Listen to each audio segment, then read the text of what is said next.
Hello everyone, मेरे channel में आप सबका स्वागत है। मेरा नाम है मृणालिनी। चलिए देखते हैं आज यूनिवर्स आपको क्या मैसेज देना चाहते हैं। आज की जो रीडिंग है वो जनरल रीडिंग है, तो आपको जो भी मैसेजेस जितना रेजोनेट करता है उतना ही लीजिए। जो नहीं करता है हो सकता है किसी और के लिए हो, तो उसे आप दूसरों के लिए जाने दीजिए।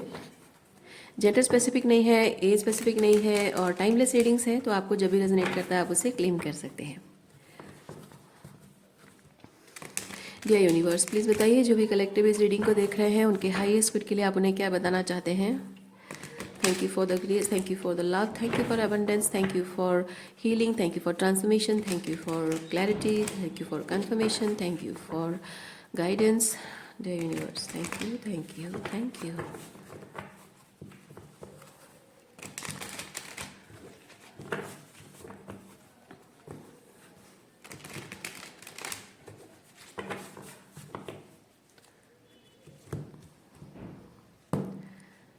ओके,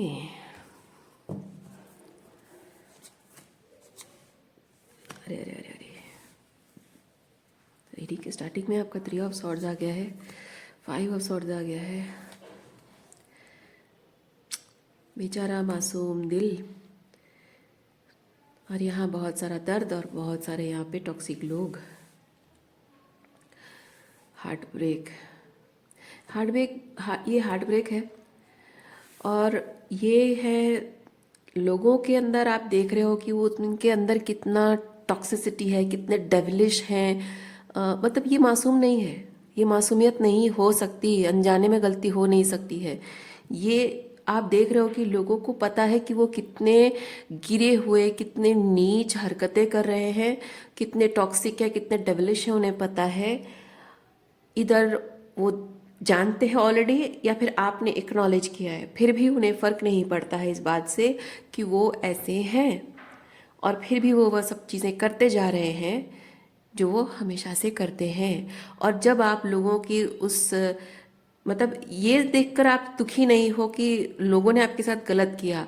हाँ, इस बात को लेकर भी आप दुखी हो कि लोगों ने आपके साथ गलत किया, लेकिन इस बात से आपको ज़्यादा तकलीफ हो रही है कि लोगों को पता है, आप उन्हें एक्नॉलेज भी कर चुके हो कि वो कितने गिरी हुई हरकतें कर रहे हैं, और आप जानते हो कि वो जानते हैं, और वो ये जानते हैं कि आप जानते हो कि वो जानते हैं। मतलब उनको वो अवेयर है, वो क्या है ट्रूली उस चीज़ को लेकर वो खुद भी अवेयर है, और आप भी उनके बारे में अवेयर है, ये उन्हें पता है। ओके, और उनके अपने बारे में अवेयरनेस है, ये भी आपको पता है कि वो खुद भी जानते हैं कि आप जानते हो। सो एक जैसे कि बेशरम है ना, बेहद बेशरम एनर्जी है। और आपको ये चीज़ ज़्यादा हर्ट कर रही है कि जिनकी इमोशनल सेंसिटिविटी, जिनकी फीलिंग्स, जिनकी इमोशनल नीड्स, जिनकी प्रायोरिटी, जिनकी खुशियाँ, जिनके दुख, जिनकी तकलीफ़ें आपके लिए इतना मैटर करती थी, आप उनके लिए सिर्फ एक खिलौने की तरह हो। आपकी भावनाओं के साथ, आपकी मासूमियत के साथ वो खेलते जा रहे हैं। Oh my God. ओके, और ये चीज़ जो उन्होंने किया उससे ज़्यादा इसी बात का आपको तकलीफ है कि इन्होंने वो सब चीज़ें की हैं और जानबूझ के की हैं, और कितने निर्दयता से, निर्ममता से, कितने निर्लजता के साथ खुश भी हैं इस चीज़ को करते हुए। वो आपको ज़्यादा तकलीफ हो रही है कि ऐसे इंसान को आपने देवता समान पति, देवता समान पिता, या देवी समान माँ या भाभी, या फिर आपने मदर इन लॉ माना हो, या पत्नी। ओके, ये सब माना हो आपने, लेकिन सारा आपका जो भ्रम है टूट गया है, जिसको आपने डिवाइन मैस्कुलिन और डिवाइन फेमिनिन एनर्जी में देखा हो, और फाइनली उसको डेविलिश एनर्जी में आप देख रहे हो, और आपका सारा भ्रम टूट रहा है। और आप ये सोचकर दुखी हो कि इस इंसान को मैंने अपना डिवाइन मैस्कुलिन और डिवाइन फेमिनिन आर्केटाइप माना था। आर्केटाइप इसलिए कह रही हूँ क्योंकि वो फादर भी हो सकता है, रोमांटिक पार्टनर भी हो सकता है, तो डिवाइन मैस्कुलिन आर्केटाइप कह रही हूँ, रोल कोई भी हो सकता है। I am not talking about the role. Okay, Princess of Wands and Hangman. Death. Okay, finally आप समझ गए हैं, आपने एक्सेप्ट कर लिया है, मान लिया है कि ये ऐसे ही है, and this needs to end. क्योंकि ये जो डेथ कार्ड है, डेथ कार्ड में जब ये स्कल मैं देखती हूँ मुझे फील होता है कि इमोशन लेस हो जाना। ओके, जैसे आप किसी डेड बॉडी के सामने कितना भी रो गिड़गिड़ाओ, उस डेड बॉडी को कोई फर्क नहीं पड़ता है। Exactly, this is like when I am dead from inside, emotionally dead for you.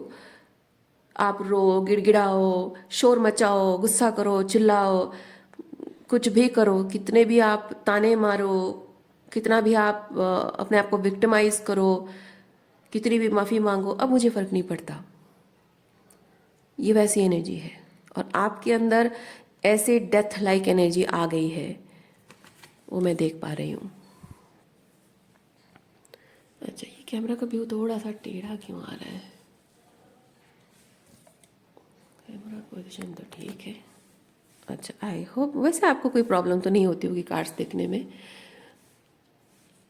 Okay, सो ये जो डेथ लाइक एनर्जी आपके अंदर आ गई कि अब मुझे किसी चीज़ से कोई फ़र्क नहीं पड़ता, किसी बात से कोई फ़र्क नहीं पड़ता।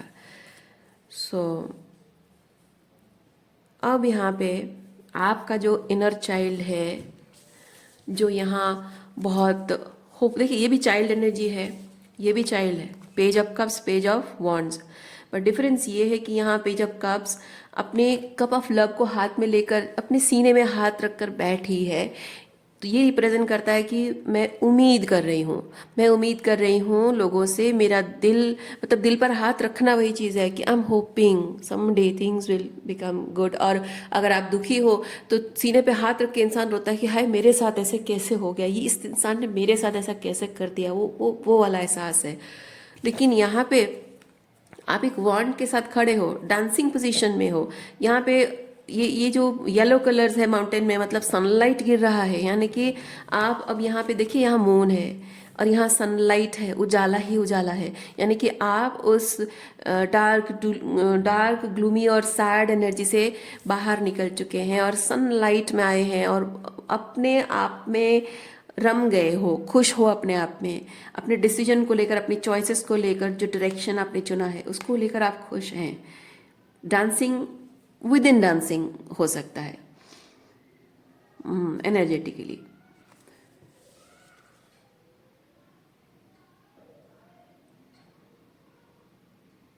ओके, ये चीज़ मैंने कभी नोटिस नहीं की। इसके चेहरे पे यहाँ पे वाइट एंड पिंक, एंड इसके चेहरे पे यहाँ पे पिंक एंड येलो कलर। अच्छा, इसको कभी मैंने नोटिस नहीं किया। बॉडी कलर थोड़ा ट्रांजिशन टाइप का है। ओके,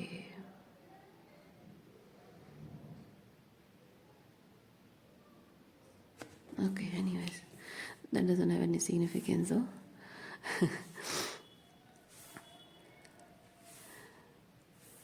ये जो अभी फ्यू सेकेंड्स के लिए मेरा बिहेवियर है, वो आप लोगों में से जो लोग टैरो कार्ड रीडिंग करते हैं आपको अजीब नहीं लगेगा। जो नहीं करते हैं वो हो सकता है इरिटेट हो जाएं कि क्या पागल बने। लेकिन जो टैरो कार्ड रीडिंग करते हैं उनको समझ में आएगा कि टैरो कार्ड्स के प्रति जो फैसिनेशन होता है ना, चाहे वो कार्ड्स कैसे भी दिखते हों, टैरो कार्ड्स, ओरेकल कार्ड्स, उसमें जो डेपिक्शन वगैरह होता है, मैसेजेस जो आते हैं, उसके प्रति जो एक फैसिनेशन सिर्फ एक टैरो कार्ड रीडर ही जान सकता है।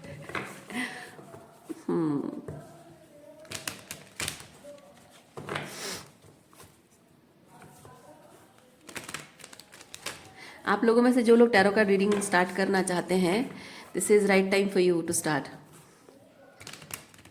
ओके, हो सकता है ये आपके लिए कोई मैसेज हो, आप में से किसी के लिए ज़रूरी हो, सुनना चाह रहे हो शायद आप। ओके, ये क्या है? Oh my God, tower.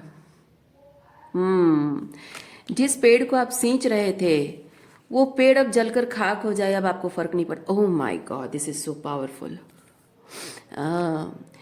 ये टॉक्सिक रिलेशनशिप के जो पेड़ को आप सींच रहे थे, आप सींच रहे थे इसीलिए ये पेड़ जिंदा था।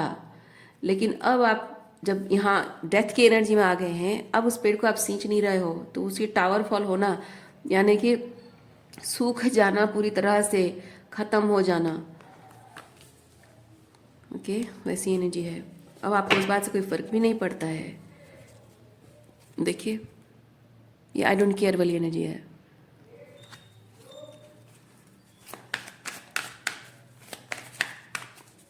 एंड इट्स नॉट अबाउट कि आप किसी को कोई पनिशमेंट दे रहे हो, it's about you are saving yourself. 9 of wand होता है अपने आप को प्रोटेक्ट करने की एनर्जी। सो आप अपने आप को सेव करने के लिए कर रहे हो, आपकी मेंटल हेल्थ के लिए, अपनी इमोशनल हेल्थ के लिए आप ये सब कर रहे हो सकता है इन लोगों ने आपको मेंटली इंसेन बनाने की पूरी कोशिश की है और अपनी मेंटल सैनिटी को बचाने के लिए आपने ये स्टेप लिया हो। Night of cups, S of wands, 2 of wands, new direction, choosing new direction. Okay, S of wands के साथ यहाँ ये होता है चूजिंग न्यू डायरेक्शन, और एस ऑफ वॉन्ड्स मतलब आपको डायरेक्शन दिख गया है फाइनली, मतलब आपने डिसाइड किया है। ठीक है, ये डिसीजन है, ये डिसीजन लेना है कि मैंने अब नए डायरेक्शन में जाना है। लेकिन यार आप वेट कर रहे हैं कि मुझे नया डायरेक्शन मिलेगा, और अब ये सब वॉन्ड्स के साथ वो नया डायरेक्शन आपको मिल गया है and you are very happy about it. और हो सकता है आपको मल्टीपल डायरेक्शंस मिले हो, मल्टीपल डायरेक्शंस मिले हो, दोनों को आप चुन रहे हो साथ। मतलब हो सकता है कि आप दूसरे शहर में जा रहे हो, दूसरे कंट्री में जा रहे हो, या फिर दोनों चीज़ हो सकता है, दूसरे किसी शहर में भी जा रहे हो और जो एक जॉब ऑफर भी मिल गई है। या फिर हो सकता है कि आप अपने जो रोज़मर्रा के जो जॉब है, जो रेगुलरली जो जॉब करते हो, उसके साथ साथ आपने अपनी क्रिएटिविटी पर भी काम करना शुरू कर दिया, तो यहाँ से भी पैसे आ रहे हैं, वहाँ से भी पैसे आ रहे हैं।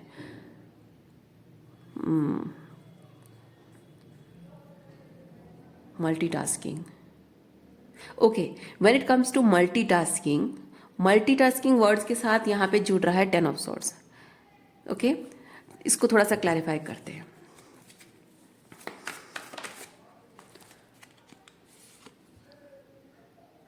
एक्सपेक्टेशंस लोगों की आपसे बहुत रही होगी कि मल्टीटास्किंग। ओके, यहाँ पे ऐसे लोगों से आप डील कर रहे हो जो कि चाहते हैं कि आप मल्टीटास्किंग करो,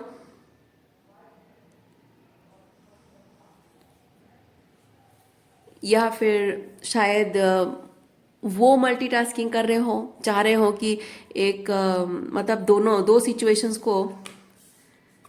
सिचुएशंस को वो कमिट करके रहें, तो वो भी एक टाइप का मल्टीटास्किंग है। और ये 10 ऑफ सॉर्ड्स लेकर आता है। अभी अलग अलग लोगों के लिए अलग अलग चीज़ें हो सकती है।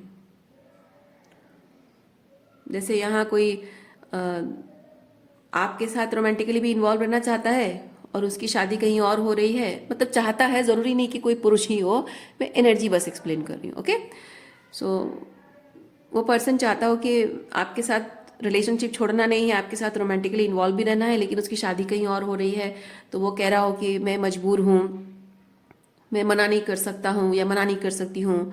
सो आपके साथ भी कंटिन्यू करना है और उधर मैरिज के लिए भी मना नहीं कर पा रहा, तो वो मल्टीटास्क है। और यहाँ आपके लिए 10 ऑफ सॉर्ड्स बन रहा है। आपसे कोई शायद प्रॉमिस करवाना चाहता है, कोई आपसे वादा चाहता है कि तुम वादा करो कि तुम मेरी होकर रहोगी, मैं उधर अपने मैरिज रिलेशनशिप एंड करके तुम्हारे पास वापस आऊँगा।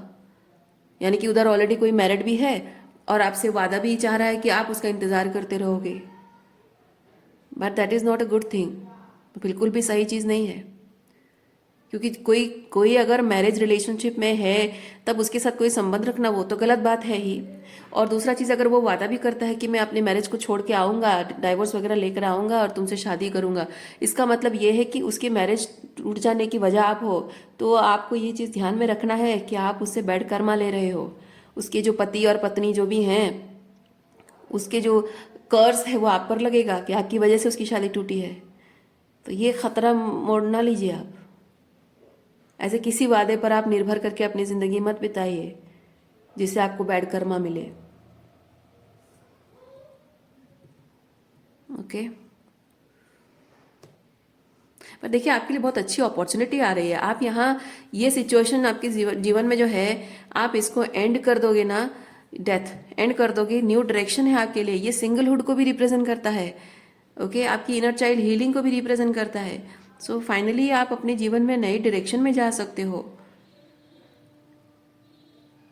ये कोई ऐसा व्यक्ति जो इमोशनली अनअवेलेबल है, और आप ऐसे इमोशनली अनअवेलेबल इंसान के साथ क्यों रहना चाहते हैं? जब आपको ये एंड करने के बाद आप जब अपनी हीलिंग करोगे, आगे बढ़ोगे, आपको जीवन जीवन में कोई ऐसा व्यक्ति मिलेगा जो सिंगल होगा, आपके प्रति कमिटेड होगा।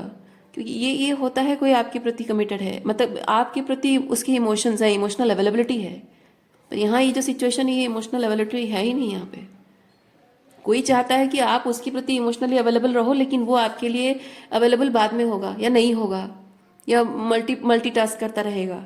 ना ना ना, this is not a good thing. You need to end this tower. आपके लिए, आप अगर इस चीज़ को एंड कर दोगे, आपके लिए कितने अच्छे ऑफर्स आने वाले हैं एस ऑफ वॉन्ड्स के साथ। आप किसी के लिए एक ऑप्शन बन के मत रहिए, आप अपने लिए अवेलेबल होइए, ताकि आपको आपके जैसा कोई इमोशनल अवेलेबिलिटी वाला कोई मिले आपको।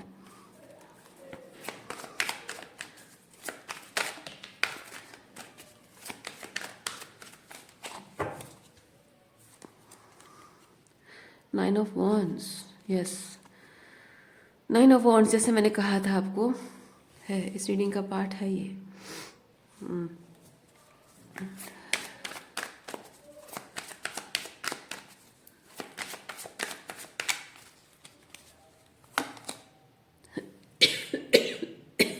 Excuse me. Four of pentacle. देखिए ये जो सिचुएशन है, ये जो मैंने आपको कहा कि कोई आपके साथ मल्टीटास्क करना चाहता है, इस सिचुएशन में आपको मिल कुछ नहीं रहा है। आप उसके लिए एम्प्रेस बनकर हो, लेकिन आपको मिल कुछ नहीं रहा है, ठीक है। आप, ये नाइन ऑफ वॉन्ड्स क्या बोलता है, आप चाहे इस इंसान से कितना भी प्यार क्यों ना करते हो, चाहे कितना भी आपका कोई अपना क्यों ना हो, आपका खून का रिश्ता ही क्यों ना हो, आप एक खून का रिश्ता कह रही हो, आप सोचोगे कि ये क्या खून का रिश्ता कैसे कह दिया, रोमांटिक पार्टनर। नो, मैंने पहले से ही कहा आपको कि यहाँ मैं रोमांटिक रिलेशनशिप के बारे में बात नहीं कर रही हूँ, मैं पैटर्न के बारे में बात कर रही हूँ। ये जहाँ इमोशनल अनअवेलेबिलिटी है, हो सकता है कि आप ऐसे, आपके ऐसे टॉक्सिक पेरेंट्स हो, नार्सिसिस्टिक टॉक्सिक पेरेंट्स हो, जो कि आपकी जो सिबलिंग्स हैं उनको ज़्यादा प्रायोरिटी देते हैं, आपको नहीं देते हैं, आपको लटका के रखते हैं ये विश्वास दिलाकर कि मतलब आप जब भी मूव ऑन कर, आप जब भी उनको ये चीज़ बोलते हो कि नहीं, आप उसको इतना, मतलब उसके लिए इतनी फ्रीडम है, उसके लिए इतने अधिकार हैं, अब आज़ादी है अपने जीवन के निर्णय लेने का, अपनी खुशियों को, अपने सपनों को परस्यू करने का, और मुझे क्यों नहीं है। तो शायद आपको झूठे वादे भी करते होंगे कि नहीं नहीं, तुम्हारे लिए भी सब कुछ है, तुम हमारे बच्चे हो, वो भी हमारा बच्चा, तुम भी हमारे बच्चे, हम दोनों को प्यार करते हैं, और तुम्हारे लिए ये कर देंगे, तुम्हारे लिए वो कर देंगे, हमने तुम्हारे लिए ये सपने देखे हैं, ये प्लान किए हैं। झूठे वादे करते होंगे ताकि आपको लटका के रखें, ताकि आप उन्हें छोड़कर ना जाएं, क्योंकि आपसे कुछ ना कुछ मिलता है, आपसे वो हीलिंग उनको मिलती है, आपसे जीवन को लेकर एक डिफरेंट, क्योंकि एज यू आर एन एम्पाथ, तो जिंदगी को लव एनर्जी डालकर, मतलब प्यार सींच कर जिंदगी को जीना एम्पाथ्स को पता होता है। बाकी जो लोग एम्पैथी नहीं होता है ना जिनमें, उनको नहीं पता होता है कि जिंदगी में प्यार कैसे सींचते हैं। तो जब जिंदगी में प्यार सींचना आपको आता है, तो आप ये 7 ए, ठीक है, प्यार का पानी सींचना ये आपको आता है, उनको नहीं आता है। तो उनका जो ये पेड़ है आपकी वजह से पनप रहा है, इसीलिए वो आपको छोड़ना नहीं चाहते। आप उनके लिए वो फ्रूट्स तैयार करते हो, बेनिफिट्स तैयार करते हो, गुड कर्मा उनको, अपने गुड कर्मा उनको देते हो, इसलिए वो आपको छोड़ना नहीं चाहते हैं। लेकिन जिस सिचुएशन में है, यानी कि आपकी जो सिबलिंग्स हैं, वो उनको वो बेनिफिट नहीं देते हैं। पर जबकि वो, फॉर एग्जाम्पल बेटा है, हम मरेंगे तो हमें गंगा जल देगा, मुंह में पानी डालेगा, तुलसी डालेगा, तो हमको स्वर्ग मिलेगा, एट्सेट्रा एट्सेट्रा, ओके।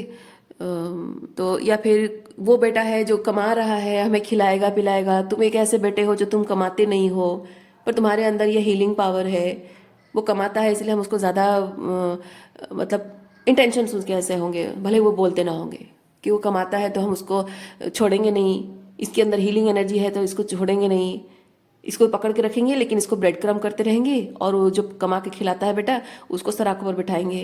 ये है ना, वो चीज़ है। क्योंकि समाज में यही चीज़ होता है कि आप अगर कुछ कर रहे हो, उनको कमा के खिला रहे हो, उनके लिए कुछ कर रहे हो, तब आपकी कोई वैल्यू है, अदरवाइज नहीं है।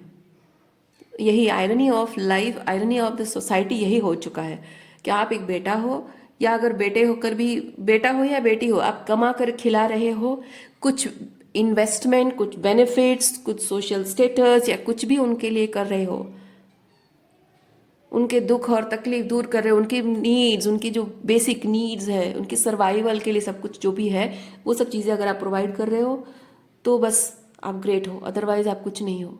जिस दिन आपने वो प्रोवाइड करना बंद कर दिया, आप खाक हो, एशेस, यू आर नथिंग। ये हमारे समाज में है, और सिर्फ समाज में नहीं, परिवारों में भी होता है। माँ बाप भी अपने बच्चों के साथ यही चीज़ करते हैं, वो दिखाते नहीं हैं। जब भी आप रूठ जाते हो, आपको कुछ ना कुछ चीज़ें दे देना, गिफ्ट खरीद देना या कुछ छोटी मोटी चीज़ें करना, जिसको ब्रेड क्रम्बिंग बोला जाता है, वो करके आपको मना लेते हैं।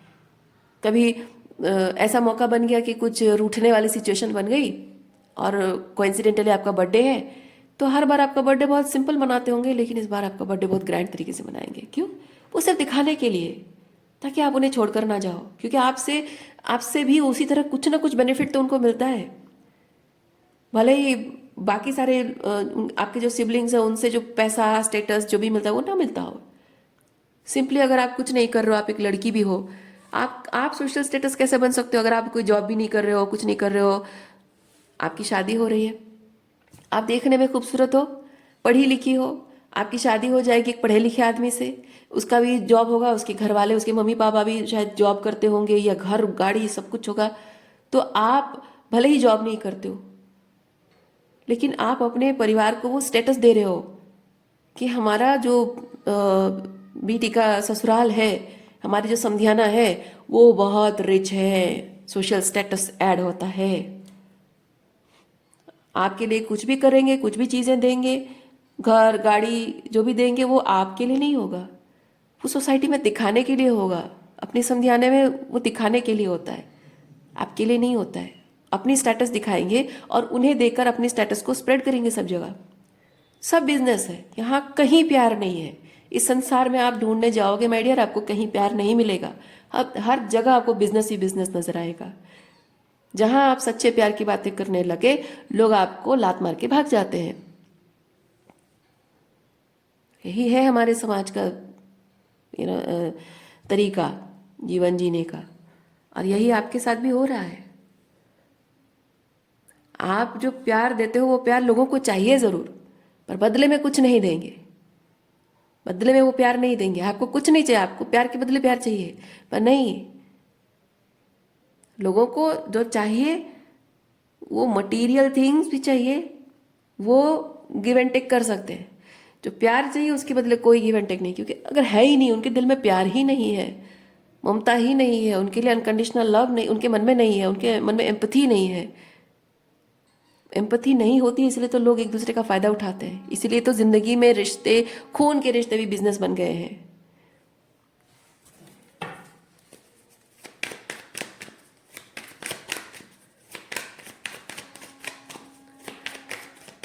ये आपके लिए रोमांटिक रिलेशनशिप हो या पेरेंट चाइल्ड रिलेशनशिप हो, जैसे आपको रेजोनेट करता है वैसे देखिए। शादी भी लोगों के लिए बिजनेस बन गया है।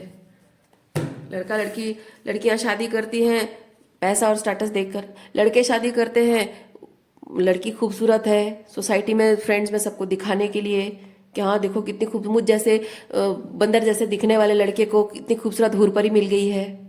क्योंकि उन्हें पता होता है वो बंदर जैसे दिखते हैं, मैं क्रिटिसाइज नहीं कर रही हूँ, उनके अंदर का कॉम्प्लेक्स कहता है कि मैं अच्छा नहीं दिख रहा हूँ, इतनी खूबसूरत लड़की मिलने लायक मेरी औकात नहीं है, वो खुद ही फील करते हैं। ये क्रिटिसिज्म मेरा नहीं है, उनके अंदर का है, उनके अंतर मन का है। और उनको शर्म आती है कि एक लड़की मतलब प्रपोज नहीं कर पा रहे, एक लड़की को पटा नहीं पा रहे हैं। तो जब अरेंज मैरिज हो जाता है, खूबसूरत सी लड़की मिल जाती है, तो बस मज़े ही मज़े हैं। वो बहुत सीना चौड़ा करके दिखाएंगे कि देखो कितनी खूबसूरत बीवी मिल गई मुझे, हालांकि उसको पाने के लिए, उसका विश्वास अर्न करने के लिए कुछ नहीं किया उन्होंने, उसको पाने के लिए कोई मेहनत नहीं की होती है। बैठे बैठाए सब कुछ मिल जाता है, ये बिना मेहनत किए दूसरों की हेल्प से सब कुछ मिल जाता है। खुद क्या मेहनत करता है कोई? देखिए, कुछ नहीं। खुद से क्या कमाया? कुछ नहीं।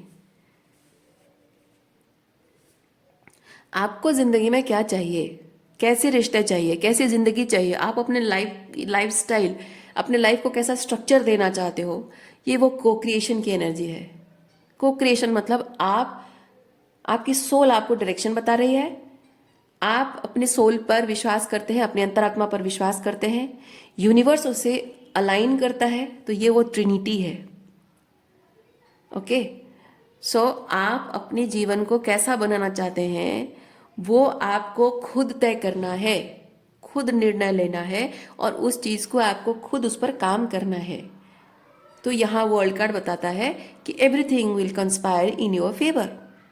लेकिन यहाँ जिन लोगों से आप जुड़े हुए हैं, उनको जैसी जिंदगी चाहिए, उसमें क्या चाहिए उनको, वो काम कुछ नहीं करेंगे, वो सिर्फ बेनिफिट्स लेंगे, वो चुपचाप बैठे रहेंगे, आप करते रहोगे, उनके सारे कर्मा आप ढोते रहोगे, और वो बैठ के एंजॉय करते रहेंगे।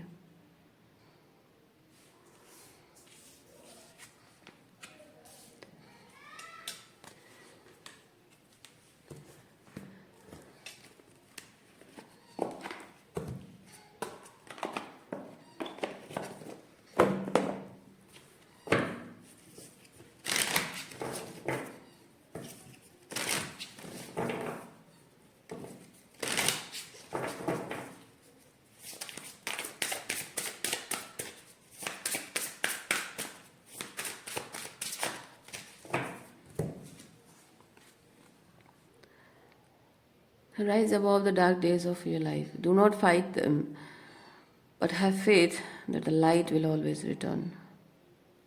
Yes.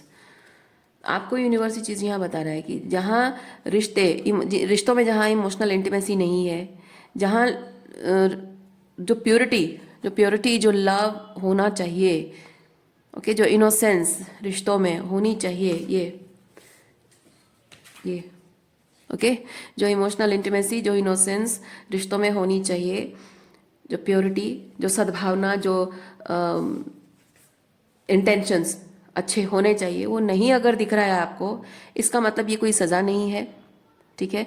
दूसरा चीज़ है कि अगर वो चीज़ आपको दिख नहीं रही, इसका मतलब ये नहीं कि आपको मिलेगा नहीं, पर आपको कह रहा है कि आपने अगर जीवन में एडवर्सिटीज़ देखे हैं, टॉक्सिक रिलेशनशिप देखे हैं, और ऐसे डेवलिश एनर्जी आपने एक्सपीरियंस किए हैं, तो आपको यूनिवर्स कह रहा है कि इस डेवलिश एनर्जी को एक्सपीरियंस करते करते जो डार्कनेस आपने जीवन में देखा है, जो नकारात्मकता आपने देखी है, और जो विश्वास आपने खोया है, तो वो नकारात्मकता को आपको ख़त्म करनी है, अपने अंदर विश्वास फिर से लाना है।